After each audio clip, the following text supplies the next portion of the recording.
अस्सलाम वालेकुम दोस्तों, क्या हाल है आप सबके? ठीक है, मिजाज ठीक है, तबीयत से ठीक है भाईजान। और आप देख रहे हैं सजावाल गोट फार्म चैनल हमारा यूट्यूब का।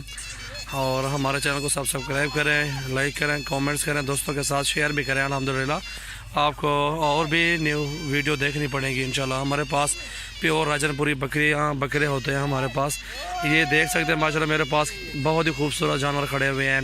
6 माह वाले हैं, तकरीबन 5 महीने 6 महीने उम्र हैं इन बकरों के जितने भी खड़े हुए हैं। और बकरे कितने हैं सजो, गिनती की है?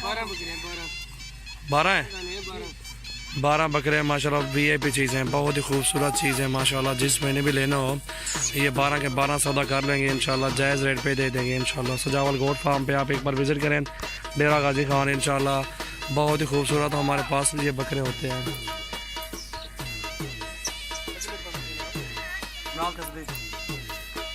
माशाल्लाह ये 12 बकरे हैं, एक और भी है 13 बकरे हम आपको दे सकते हैं इंशाल्लाह। बहुत ही खूबसूरत और कम रेट में, ठीक है। ये देखिए प्योर राजनपुरी में है।